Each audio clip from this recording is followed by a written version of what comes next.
आज के वीडियो के अंदर आप लोगों को बताया जाएगा कि किस प्रकार रावण की मृत्यु के बाद श्री राम ने विभीषण का राज्याभिषेक करवाया। तो दोस्तों इस वीडियो को पूरा जरूर देखें, साथ ही अगर चैनल पर नहीं हो तो चैनल को सब्सक्राइब जरूर करें। चलिए शुरू करते हैं। युद्ध की समाप्ति पर श्री राम ने मातली को सम्मानित करते हुए इंद्र के दिए हुए रथ को लौटा दिया। तत्पश्चात उन्होंने समस्त वानर सेना नायकों की भूरी भूरी प्रशंसा करते हुए उनका यथोचित सम्मान किया। फिर वे लक्ष्मण से बोले, सौम्य, अब तुम लंका में जाकर विभीषण का राज्याभिषेक करो, क्योंकि इन्होंने मुझ पर बहुत बड़ा उपकार किया है।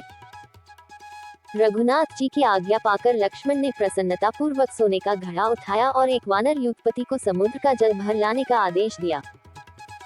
उन्होंने लंकापुरी में जल से भरे उस घट को उत्तम स्थान पर स्थापित किया। फिर उस जल से विभीषण का वेदोक्त रीति से अभिषेक किया। राज सिंहासन पर विराजमान विभीषण उस समय अत्यंत तेजस्वी प्रतीत हो रहे थे। लक्ष्मण के पश्चात अन्य सभी उपस्थित राक्षसों और वानरों ने भी उनका अभिषेक किया। विभीषण को लंका के सिंहासन पर अभिषेक देख उसके मंत्री और प्रेमी अत्यंत प्रसन्न हुए।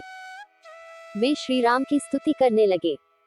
उन्होंने अपने निष्ठा का आश्वासन देते हुए दही, अक्षत, मिष्ठान, पुष्प आदि अपने नए नरेश को अर्पित किए और महाराज विभीषण की जय, श्री रामचंद्र जी की जय का उद्घोष किया। विभीषण ने सभी प्रकार की मांगलिक वस्तुएं लक्ष्मण को भेंट की और रघुनाथ जी के प्रति भक्ति प्रकट की।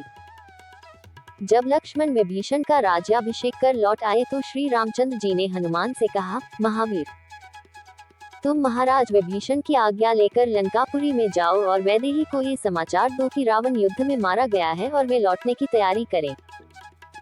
रघुनाथ जी की आज्ञा पाकर हनुमान विभीषण की अनुमति ले अशोकवाटिका में पहुंचे और वैदेही को श्रद्धापूर्वक प्रणाम करके बोले, माता, श्री रामचंद्र जी लक्ष्मण और सुग्रीव के साथ कुशल हैं। अपने शत्रु का वध करके वे अपने मनोरथ में सफल हुए। रावण अपनी सेना सहित युद्ध में मारा गया। विभीषण का राज्याभिषेक कर दिया गया है। इस प्रकार अब आप निर्भय हो। आपको यहाँ भारी कष्ट हुआ। इन निशाचरियों ने भी आपको कुछ कम कष्ट नहीं दिया है। यदि आप आज्ञा दें तो मैं मुख को लातों से इन सबको यमलोक पहुंचा दूं। हनुमान की यह बात सुनकर सब निशाचरियां भय से थर थर कांपने लगी। परंतु करुणामयी सीता बोली, नहीं वीर, इसमें इनका कोई दोष नहीं है। ये तो रावण की आज्ञा का ही पालन करती थी।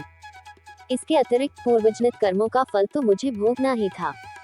यदि फिर भी इन दासियों का कुछ अपराध हो तो उसे मैं क्षमा करती हूँ। अब तुम ऐसी व्यवस्था करो कि मैं शीघ्र प्राणनाथ के दर्शन कर सकूं।